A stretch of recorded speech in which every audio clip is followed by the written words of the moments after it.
الله الرحمن الرحيم إن الله يغفر الذنوب جميعا صدق الله العظيم. கணியத்திற்குரிய அல்லாஹ்வின் நல்லடியார்களே, நோன்பாளிகளே, ரமலானுடைய இரண்டாவது 10 நாளையோடு நிறைவு பெற்று மூன்றாவது 10 நாளை மக்ரிபிலிருந்து தொடங்க இருக்கிறது.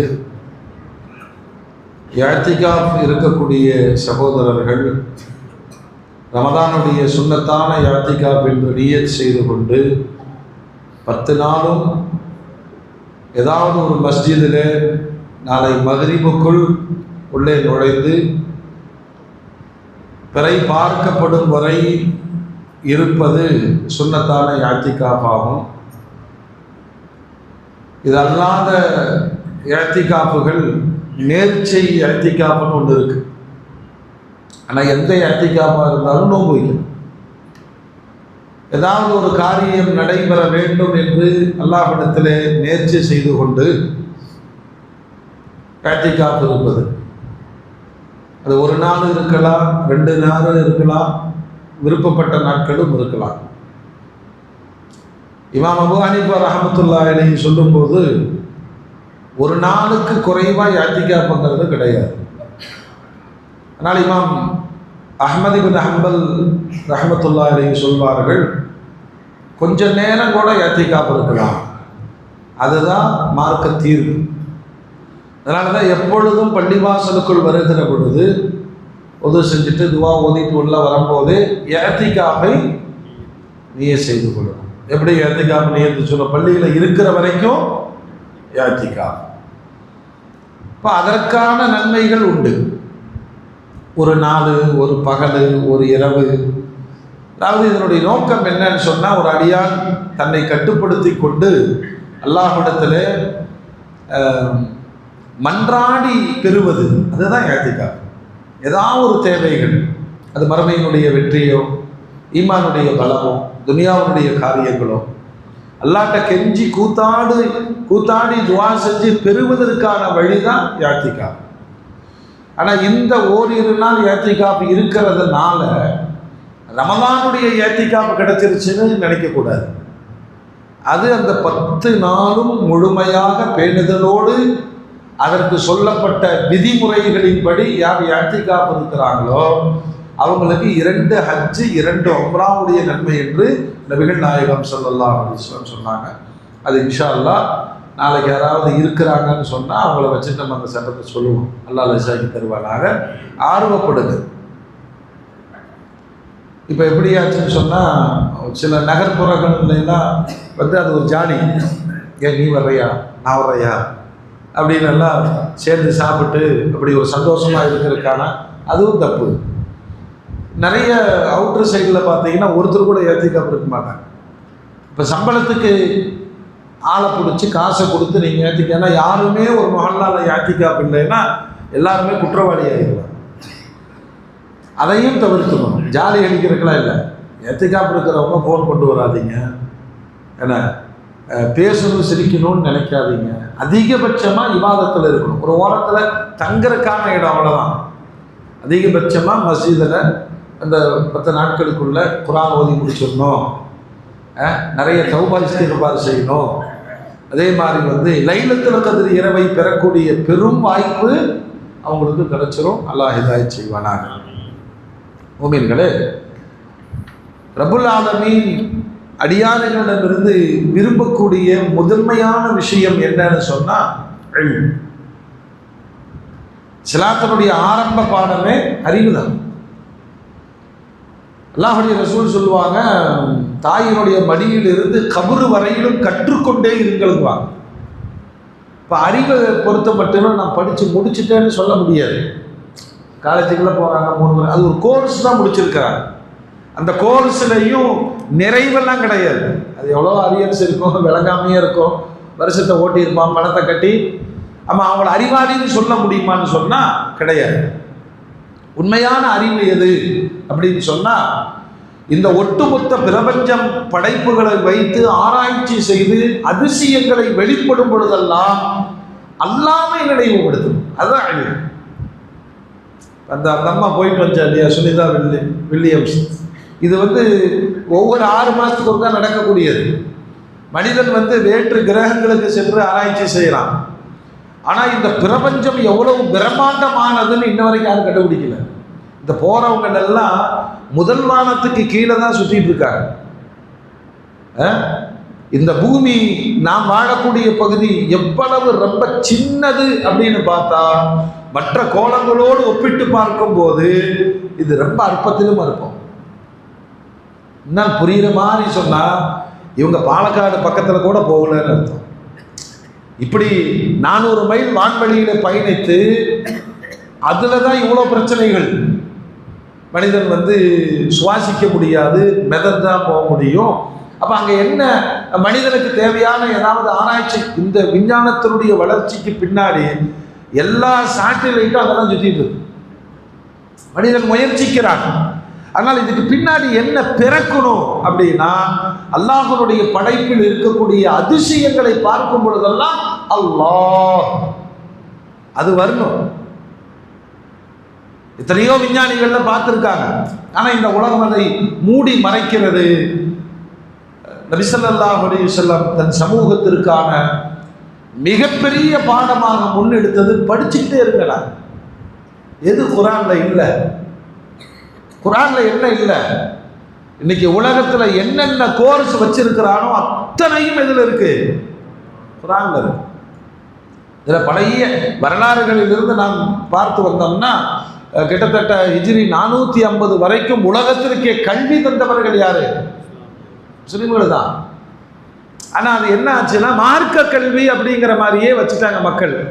அதுல எல்லாமே இருக்கு. இன்னைக்கும் ஒருத்தர் ஆலிமுக்கு படிக்கிறாருன்னு சொன்னா கிராமர் படிக்கிறாரு, வரலாறு படிக்கிறாரு, புவியியல் படிக்கிறாரு, அதே மாதிரி சூரிய சந்திர ஓட்டங்கள் விண்ணியல் சார்ந்து எல்லாமே படிக்கிறாங்க.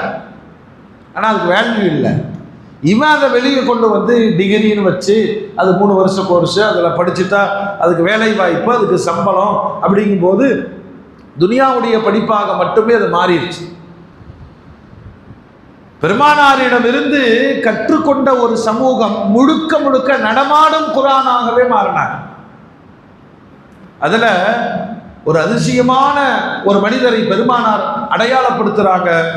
இந்த சமுதாயத்தினுடைய பேரறிஞர், இவரை பார்த்து கொள்ளுங்கள், அப்துல்லாஹ் இப்னு அப்பாஸ்.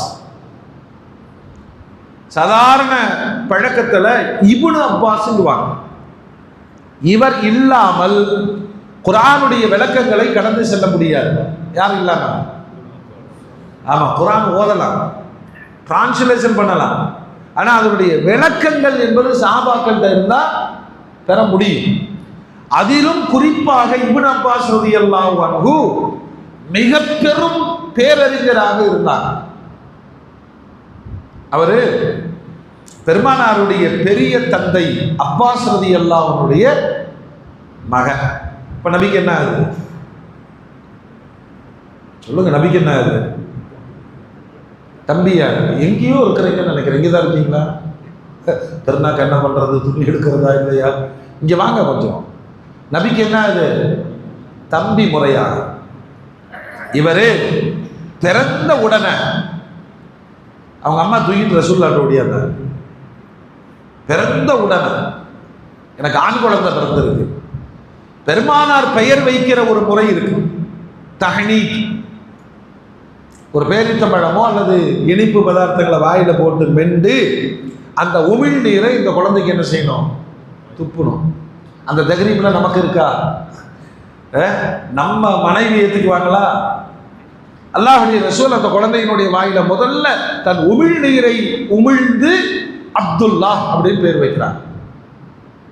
அன்னைக்கு இருந்த சூழ்நிலையில பெருமானார் வச்ச பேருன்னு நீங்க தேடி பார்த்தீங்கன்னா அப்துல்லா, அப்துல் ரஹ்மான்.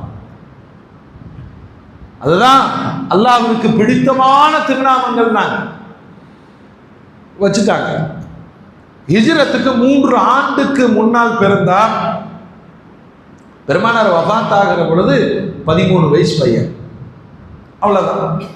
இப்போ 13 வயசு பையனுக்கு என்ன தெரியும், அவர் என்ன கற்று இருப்பார் அப்படின்னு கேள்வி வருதா இல்லையா? மனித முயற்சிக்கு மேல் நல்லவர்களுடைய துஆன்னு ஒன்று இருக்கு. நீங்க உங்க பிள்ளைகளுக்கு எப்பயுமே நல்ல துஆ செஞ்சுட்டே இருந்தீங்கன்னா அந்த துஆல அவங்க வளர்ந்துருவாங்க. ஆனா நாம பழகிட்டு எப்படின்னா, நீ எல்லாம் எங்கடா உருப்பட போற, நான் பாரு எவ்வளவு கஷ்டப்பட்டு இருக்கேன், இப்படி நம்ம இஷ்டியும் சொல்லி அவங்கள என்ன செஞ்சிருக்கோம் சொல்லுங்க. அப்படி சொல்லக்கூடாது. நல்லா வருவப்பா, அவனை வச்சுக்கிட்டே துஆ செய்யணும்.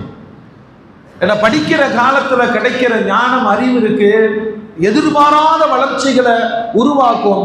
புத்தகம் ஒரு பக்கம், ஆசிரியர் ஒரு பக்கம், பள்ளிக்கூடம் ஒரு பக்கம், பெற்றோரின் துஆ ஒரு பக்கம். அதே மாதிரி குழந்தைகளுக்கு பணிவிடை பழக்கணும். நீங்க யாரை பார்த்தா டப்புன்னு 10 ரூபாய் எடுத்து கொடுக்குறீங்களா, குழந்தைகிட்ட கொடுக்க சொல்லணும். யாரை பார்த்தாலும் சலாம் சொல்ல சொல்லணும். பள்ளிக்கு அழைச்சிட்டு வரணும். ஒரு சமூகத்தோடு குழந்தைகளை பழக்க வேண்டும். நம்ம கொஞ்சம் பருவ வயது கூட எத்தாத நிலையில பெருமானார்கிட்ட கொண்டு விட்டாங்கிறத விட அந்த குழந்தையே அண்ணன் தான் பெருமானாரிடம் வந்து சேர்ந்து கொண்டது. என்ன செய்வாரு அவரா பாருங்க, அவரா பெருமானாருக்கு பின்னால் நின்று தொழுவார். அல்லாஹ்வுடைய ரசூல் ஒது செய்ய போறாங்க அப்படின்னு சூழ்நிலை தெரிஞ்சிச்சுன்னா ஓடி போய் தண்ணி கொண்டு வந்து கொடுப்பாரு. நமக்கெல்லாம் யாராவது பணிவிட செஞ்சு எவ்வளோ சந்தோஷம் இல்லையா? எடுத்து கொடுத்தாங்கன்னாவே ரொம்ப தேங்க்ஸ் அப்படிங்கும். இது ஒரு மூமினுக்கான உயர்ந்த பண்பு. செருப்பு எடுத்து கொடுப்பாங்க, மிஸ்வாக்கு எடுத்து கொடுப்பாங்க.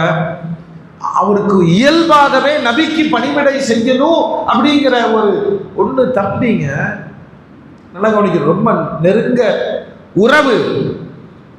ஆனா அங்க உரிமை அதிகமா இருக்குமா இல்லையா? ஆனா இவருடைய கண்ணோட்டம் நபின்னு தான் பார்க்கிறார். ரசூலுல்லாஹ் ஒரு நாள் உது செஞ்சுட்டு தொழுகைக்கு வரும்போது அல்லாஹ்வுடைய ரசூல் சொல்றாங்க, வா நீ என் பக்கத்துல நின்றுக்க, நீ என் பக்கத்தில் நின்று தொழு. அண்ணன் தம்பினால வயசு எவ்வளோ வித்தியாசம், 50 வருட வித்தியாசம். சொல்லிட்டு அல்லாஹ்வுடைய ரசூல் தக்பீர் கட்டிடுறாங்க. தக்பீர் கட்டினா தொழுது முடித்து பார்க்கிற பொழுது இப்னு அப்பாஸ் பின்னாடி நிற்கிறார். அல்லாஹ்வுடைய ரசூல் கேட்குறாங்க, ஏன்பா நான் உன என் கூட நிற்க சொன்னேன்ல, நீ ஏன் பின்னாடி போன? அப்போ அந்த சின்ன பையன் சொல்றாரு, யார் ரசூலல்லாஹ், நீங்க யார்? அல்லாஹ்வுடைய ரசூல் இல்லையா? உங்களுக்கு சமமாக நிற்பதை மனசை ஏத்துக்கல. சின்ன பையன் பேசுறாரு, உங்களுக்கு சமமாக நிற்பதை மனம் ஏற்றுக்கொள்ளவில்லை, ஆகையினாலதான் பின்னாடி நின்று தொழுதேன் அப்படின்னு. இந்த குழந்தைகள்கிட்ட வந்து இதெல்லாம் இருக்காது, எது நாடகம் டெக்கால்ட்டிலாம் இருக்காது. இந்த நம்ம சில பேர்த்த பார்த்து சலாம் சொல்லணும், அண்ணன் நீங்க தானே, அதெல்லாம் நடிப்பு. குழந்தைகள்கிட்ட அது இருக்காது. அவர் இயல்பாக சொல்றாரு. அல்லாஹ்வுடைய ரசூல் அப்படி மெய் சிலிர்த்து போறாங்க. உடனே கையை தூக்குனாங்க. யா அல்லாஹ், இவரை குர்ஆனில் ஞானியாக ஆக்கு, இவருக்கு ஹிக்மத்தை கொடு. ஹிக்மத்துன்னு சொன்னா யாருக்கும் தெரியாத அறிவு ஞானம் அவர்கிட்ட இருக்கும். ஒட்டு மொத்தமா சொன்னா இவரை இந்த உம்மத்தின் பேரறிஞராக மாற்றி விடுனாங்க. இப்ப பாருங்க, பாடம் படிக்கிறதுக்கு முன்னாடி ஒழுக்கம் ஒருவருக்கு என்ன செய்யுது, நல்ல வாய்ப்பை பெற்றுத்தருது. பெரியவங்களுக்கு பணிவிட செய்யணும், அத்தா அம்மாவுக்கு பணிவிட செய்யணும், நல்லவங்களுக்கு பணிவிட செய்யணும், இதெல்லாம் பாடங்கள். துவா வாங்கிட்டார், அல்லாஹும்ம ஆத்திஹில் ஹிக்மா வாங்கிட்டாரா. அடுத்து எப்பொழுதும் அதிகபட்சமாக பெருமானாரோடு நிழலாகவே இருப்பாங்க. ஒட்டகத்தில் போனா ரசூலுல்லாஹ்வுக்கு பின்னாடி உட்கார்ந்து இருப்பாங்க.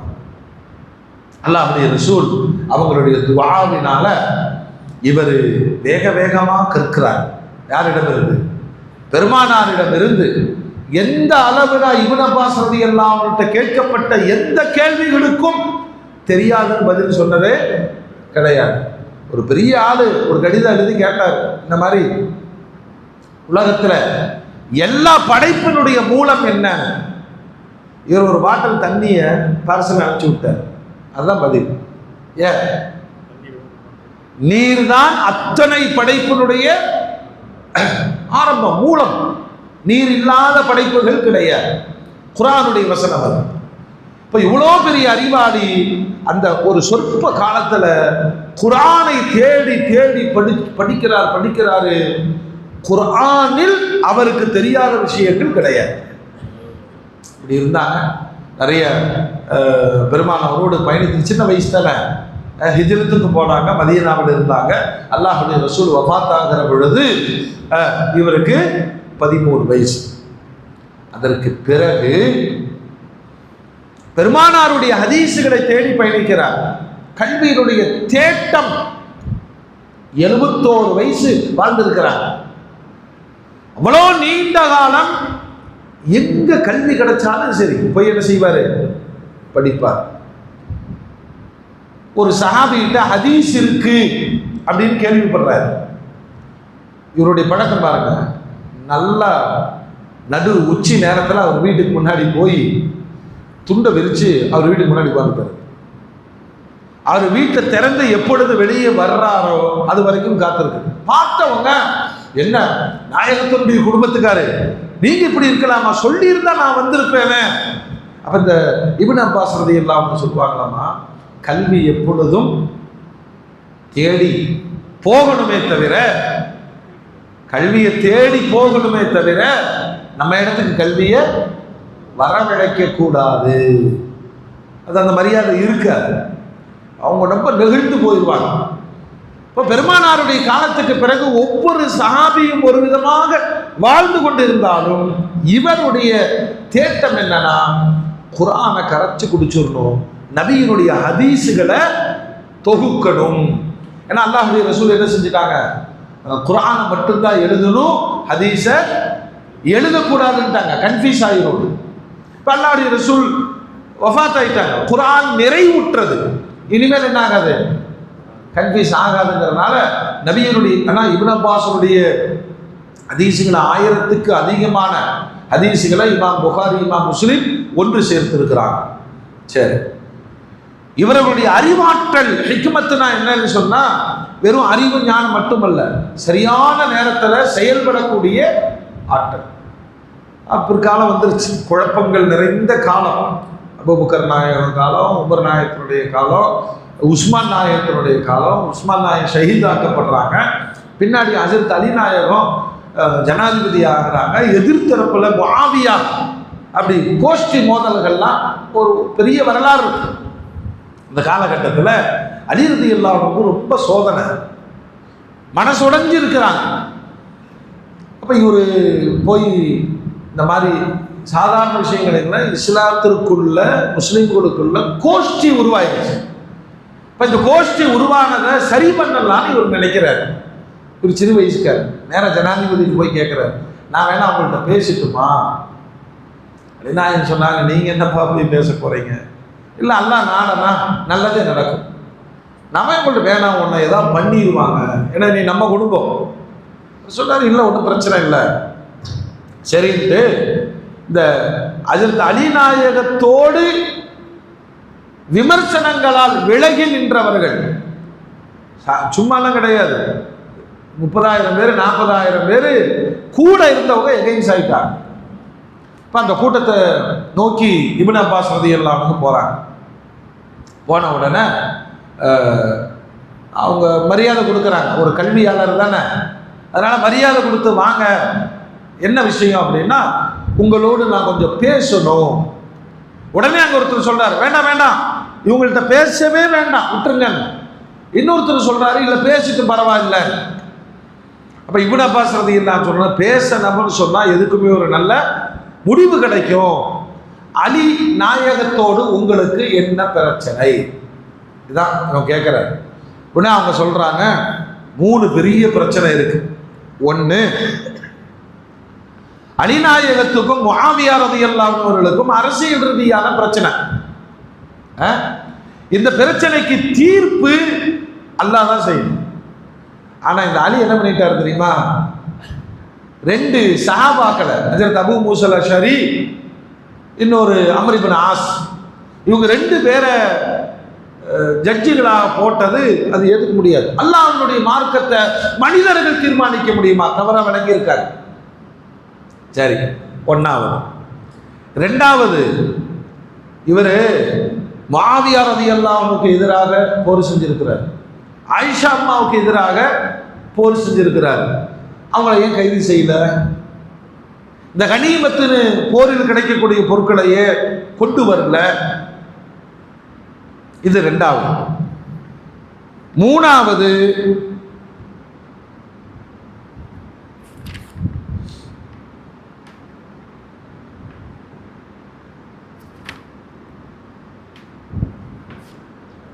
முஸ்லிம்கள் எல்லாம் சேர்ந்து தான் இவரை ஜனாதிபதியாக தேர்ந்தெடுத்தாங்க. யார? அலி ரலியல்லாஹு தஆலா நான் அமீருல் முஃமினீன் இல்லை அப்படின்னு அழிச்சிட்டார். அந்த பதவி இருக்குல்ல ஜனாதிபதி, அதை அவர் அழிச்சிட்டார். இந்த மூணு தான் இவர் மேலே கம்ப்ளைண்ட். அப்போ நான் பேசலாமா? பேசுங்களேன். என்ன இப்படி சொல்கிறீங்க? குர்ஆனில் தேர்ச்சியாளர் அவர் சொல்கிறாரு, இந்த ஹஜ்ஜுக்கு உம்ராவுக்கு போகும்போது எஹ்ராம் கட்டிட்டு வேட்டையாடக்கூடாது, அது ஒரு சட்டம் இருக்கு. யாராவது வேட்டையாடி விட்டால் என்ன செய்யணும்? அதுக்கு ஒரு பரிகாரம் இருக்கு. என்ன செய்யணும்னு சொன்னால், அந்த காலம் இந்த மான், முயல், இந்த மாதிரி காட்டு விலங்குகளை வேட்டையாடுவாங்க, யாராமில் கூடாது. அப்போ என்ன செய்யணும்னு சொன்னால், இவர் எந்த பிராணியை வேட்டையாடினாரோ அதற்கு 2 ஜட்ஜுகள், இதை பற்றி தெரிஞ்சவங்க, பிராணிகளை பற்றி தெரிஞ்ச 2 ஜட்ஜுகளை கூப்பிட்டு, இவர் வேட்டையாடின பிராணி ஒரு முயல், இந்த முயலுக்கு என்ன விலை? ஒரு 400 ரூபா போடுவோம். அப்போ நீங்கள் 400 ரூபாயை சதக்கா பண்ணாதான் நீங்கள் என்ன செய்ய முடியும்?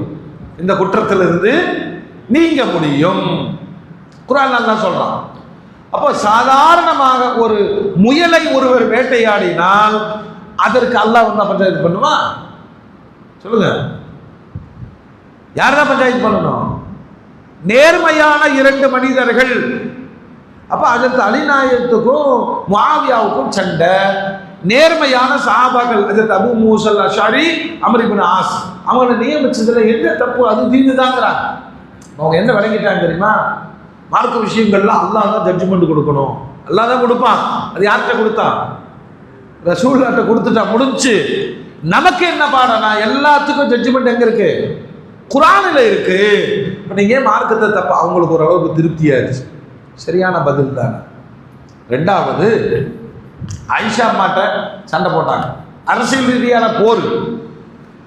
ஆயிஷா அம்மாவை ஏன் கைது செய்யல, அவங்கள்ட்ட இருந்து ஏன் கொள்ளை பொருளை எடுத்துட்டு வரல அப்படின்னு கேட்குறீங்க. அவங்க அம்மா நமக்கு. அவங்க யாரு? அம்மா. ரசூலுல்லாஹ் வந்து மாற்று சமூகத்தோடு போர் செஞ்சு அவங்களெல்லாம் கைது பண்ணி கொண்டு வந்தாங்க. இது அப்படி இல்லை, உள்ளுக்குள் நடந்த போர். தாயை வந்து கைது செய்ய முடியுமா? சரி, கைதியாக்கி கொண்டு வந்து பிற கைதிகளை கூட நடத்த முடியுமா?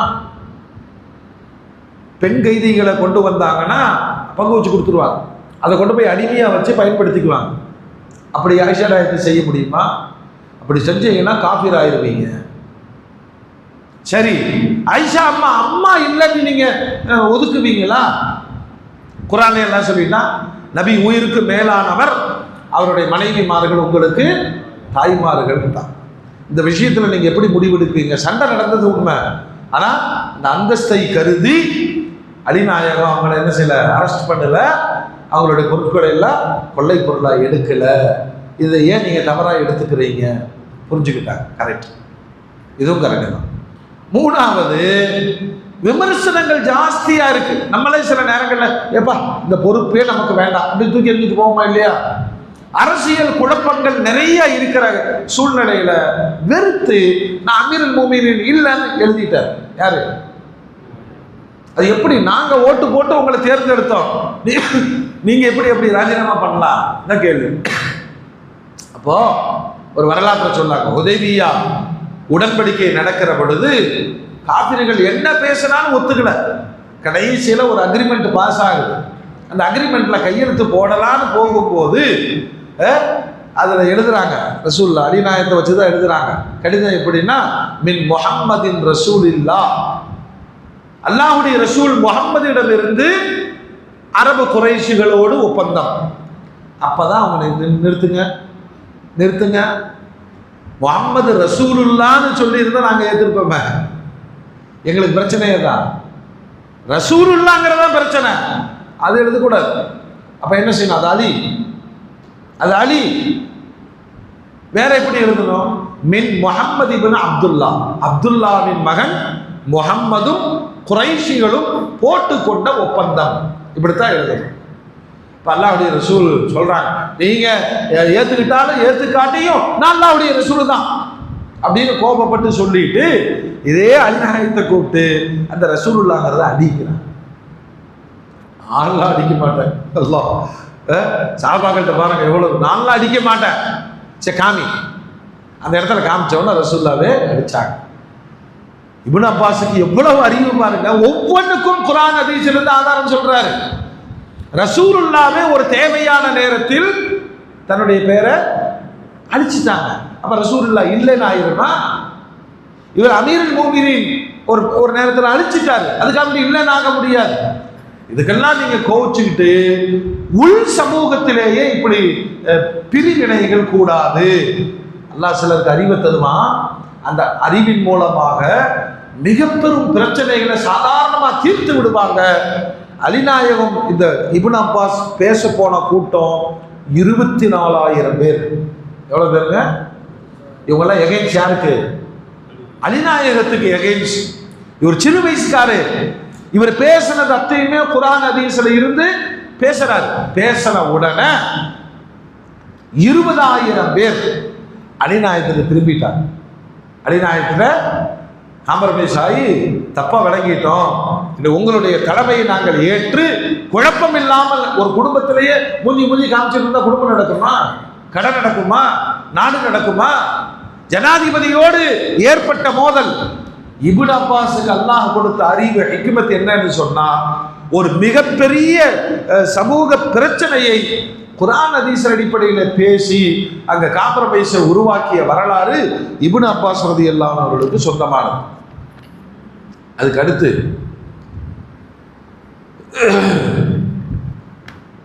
இந்த மாதிரி நிறைய சாதனைகளை இப்னு அப்பாஸ் ரலியல்லாஹு அன்ஹு செஞ்சிருக்கிறார். அவங்களுக்கு ஒரே இதுதான், கல்வி கல்வி கல்வி. எங்கெல்லாம் கல்வி இருக்கோ அங்கெல்லாம் தேடி போவாங்க. குர்ஆன் தான். எந்த அளவு ஆச்சுன்னு சொன்னா, இப்னு அப்பாஸை தேடி மாணவர்கள் வீட்டுக்கு வருவாங்க. மாணவர்கள் வீட்டில் நிற்பாங்க, தெருவில் நிற்பாங்க, ரோட்டில் போய் நிற்பாங்க. ஒருத்தர் வந்து சொல்லுவார், ஒரே கூட்டமாக இருக்கு, ஒன்றும் பிரச்சனை இல்லை, பொது சரி தண்ணி கொண்டு வா. தண்ணி வந்தோன்னா பாருங்க, யாருக்கு தஃப்சீர் தெரிய வேண்டுமோ, குர்ஆனுடைய விளக்கம், அவங்களையெல்லாம் வர சொல்லுங்க. எல்லாம் வருவாங்க, கட கட கட கடன்னு சொல்லுவார். முடிஞ்சா நீங்க போயிருக்கு. யாருக்கு வாரிசுரிமை சட்டம் தெரியணுமோ, சொத்து பாக பிரிவினை, அவங்கெல்லாம் வாங்க. எல்லா டிபார்ட்மெண்ட்டும் அத்துப்படி யாருக்கு? இப்னு அப்பாஸ் ரலியல்லாஹு. அதனாலதான் வரலாறு சொல்லுது, குறைஷிகள் ரொம்ப பெருமையா சொல்லுவாங்க, உலகத்திலேயே குர்ஆனுடைய, அதாவது ஃபிங்கர் டிப்ல வச்சிருக்காருங்கிறாங்களே, குர்ஆனுக்குள் இருக்கிற அத்துணை கலைகளிலேயும் ஞானம் பெற்றவர் சையதுனா இப்னு அப்பாஸ் ரலியல்லாஹு. இதை வரலாற்றுல பார்க்கணும்னு சொன்னா, அதற்கு அமீர் முஆவியா ரலியல்லாஹு அன்ஹு ஹஜ்ஜுக்கு வர்றாரு, ஜனாதிபதி. இப்ப ஜனாதிபதி ஹஜ்ஜுக்கு வந்தா என்ன வரும்? கூட பாதுகாப்பு தலைவர்கள், கவர்னர்கள் எல்லாம் வருவாங்க, பெரும் படையோடு வர்றாங்க. அதே வருஷம் இப்னு அப்பாஸ் ஹஜ்ஜுக்கு வர்றாரு. ஆனா இப்னு அப்பாஸை பார்க்கிற கூட்டமோ கூட்டம், எல்லாமே யாரு? மாணவர்கள் எல்லாருமே. அந்த கல்விக்குன்னு ஒரு தனி மரியாதை இருக்குல்ல. எந்த அளவு ஆச்சுன்னு சொன்னா, அமீர் முஆவியா ரலியல்லாஹு அன்ஹு கலீஃபாவுடைய கூட்டம் தெரியாம இப்னு அப்பாஸுடைய கூட்டம் ஹஜ்ஜில் நிரம்பி வழிந்தது. வரலாறுல எழுதுறாங்க. அப்படி வாழ்ந்த சையதுனா இப்னு அப்பாஸ் பெருமானாருடைய துஆவின் பரக்கத்தினால் 71 வயசு வரைக்கும் வாழ்ந்தாங்க. மக்காலே மதீனாலையும் மாறி மாறி இருந்தாங்க. கடைசியில தாயிஃப்ல போய் இருந்துக்கிட்டாங்க. கல்விக்காக வேண்டியே தன்னை அர்ப்பணித்தார்கள். யாரு கேட்டு வந்தாலும் எல்லா கேள்விக்கும் பதில். இப்னு அப்பாஸ் இல்லைங்கிறதே கிடையாது. இந்த தனி சரித்திரம். ரப்புல் ஆலமீன் அந்த கடைசி காலகட்டங்கள்ல கல்வி தாகத்தோடு சமூகத்தை வார்த்தெடுத்தவங்க தாயிஃபில் வச்சு வஃபாத்தானாங்க. அவங்களுடைய வரலாற்று நினைவுக்காக இன்னைக்கும் தாயிஃபில் இப்னு அப்பாஸ் அப்படின்னு ஒரு பள்ளிவாசல் இருக்கு. அந்த பள்ளியினுடைய ஒரு ஓரப்பகுதியில் தான் அவர் அடக்கம் செய்யப்பட்டிருக்கிறாங்க. அருமைக்குரிய தாபிஇ முஹம்மது இப்னுல் ஹனஃபியா அவர்கள் வந்து தொழ வைத்தார்கள். இப்போ பாருங்க, சிலதெல்லாம் சென்டிமெண்டா எப்படி இருக்கும். ஹிஜ்ரி 68 அவங்க அடக்கம் செய்யும் போது யாரோ ஒரு மாணவர் அந்த ஏக்கத்தில் அப்படியே ஓதுறாரு, யா அய்யத்துஹன் நஃப்ஸுல் முத்மஇன்னா இர்ஜிஇ இலா ரப்பிக ராதியத்தம் மர்தியா ஃபதுகுலி ஃபீ இபாதி வதுகுலி ஜன்னதி. நிம்மதி அடைந்த ஆத்மாவே, நீர் அல்லாஹ்வின் பக்கம் திரும்பு. அல்லாஹ்வினால் பொருந்தி கொள்ளப்பட்ட, அல்லாஹ்வை பொருந்தி கொண்ட ஆத்மாவாக, உயிராக, அந்த கரெக்டா அந்த இடத்துக்கு தோதுவான வசனத்தை ஓத மக்கள் கடல் கூட்டம் அழுது புலம்பியது. இந்த உம்மத்தின் மிக பெரும் பேரறிஞரை சமூகம் இழந்து விட்டது. வரலாற்றில் உமர் ரலியல்லாஹு அன்ஹு எப்பயுமே ஏதாவது சட்ட சிக்கல் வந்துச்சுன்னா மூத்த ஆலிம்களை கூப்பிட்டு கேட்பாங்க, இது எப்படி செய்யலாம் அப்படின்னு கேட்பாங்க. அந்த கூட்டத்தில் இப்னு அப்பாஸ் இருப்பார். அப்போ சில பேர் அப்ஜெக்ஷன் பண்ணாங்க, என்ன எப்போ பார்த்தாலும் இந்த சின்ன பையனை கூப்பிட்டு. அப்போதான் உமர் ரலியல்லாஹு சொன்னாங்க, உங்களுக்கு ஒரு சின்ன பையன் இன்னஹு ஃபத்தல் குஹூல், நல்ல அறிவாளியான இளைஞர், லஹு லிசானுன் சுஊல், அவர்கிட்ட நிறைய கேள்விகளுக்கான பதில் இருக்கிறது, அவரிடம் திறமையான அறிவாற்றல் இருக்கிறது. அறிவாளிகளை எப்பொழுதுமே நாம் உயரத்தில் வைப்போம்னு இப்னு அப்பாஸை கூப்பிட்டு நாற்காலியில உட்கார வச்சுட்டு ஜனாதிபதி தரையில் உட்கார்ந்து சட்டங்கள் கேட்பார்னு வரலாறு. அல்லாஹ் அக்பர். இந்த வழியில நாம ஒரு விஷயத்தை யோசிக்கணும். நமது பிள்ளைகளுக்கு காலத்தின் தேவை, வெளியில படிக்க வைக்கிறோம். அந்த எஜுகேஷன் வந்து அறிவுன்னு சொல்ல முடியாது, அது முழுக்க முழுக்க கமர்ஷியல் இல்லையா? நல்லா படி, நல்லா மார்க் வாங்கி அந்த காலேஜுக்கு ட்ரை பண்ணு, நீட் எழுது, எல்லாம் எழுது. நோக்கம் என்ன சொல்லுங்க? நோக்கம் என்ன? சம்பாதிக்கிறது, அவ்வளவுதான். அந்த இடத்தில் ஒழுக்க விழுமியங்கள் இருக்கான்னு கேட்டா இப்போ 0. ஒரு காலத்துல குருகுல கல்வி இருந்துச்சு, எல்லாம் இருந்துச்சு. இப்பெல்லாம் பள்ளிக்கூடத்தில் இருந்து தான் கெட ஆரம்பிக்கிறாங்க. அதனால குழந்தைகளுக்கு குர்ஆனுடைய ஞானத்தை கொண்டு போய் சேர்க்கணும்னா இது மாதிரியான வரலாறுகளை சொல்லணும். ஒன்ன மாதிரி ஒரு சின்ன குழந்தை 13 வயசுல குர்ஆனையே கரைத்து குடித்த ஞானியாக. இதனுடைய நன்மை என்னன்னா, உம்மத்தை வழி நடத்துகிற பெரும் வாய்ப்பு அறிவுக்குத்தான் இருக்கு. அறிவுக்குத்தான் இருக்கு. அல்லாஹ் ரப்பல் ஆலமீன் இந்த சஹாபாக்களுடைய வழியிலே அறிவு ஞானத்தை பெறக்கூடிய ஒரு சமூகமாக மாறுவதற்கும் நமது பிள்ளைகளை உருவாக்குவதற்கும் அல்லாஹ் தௌஃபீக் செய்வானாக. ரப்பனா தகப்பல் மின்னா இன்னக அன்த ஸமீஉல் அலீம் வ துப் அலைனா இன்னக அன்த தவ்வாபுர் ரஹீம். ஸல்லி அலா நபி சய்யிதினா முஹம்மத் வ ஆலிஹி வ ஸஹ்பிஹி அஜ்மஈன் வல்ஹம்துலில்லாஹி ரப்பில் ஆலமீன். ஸல்லல்லாஹு அலா முஹம்மத் ஸல்லல்லாஹு அலைஹி வஸல்லம். ஸல்லல்லாஹு அலா முஹம்மத் ஸல்லல்லாஹு அலைஹி வஸல்லம். ஸல்லல்லாஹு அலா முஹம்மத்.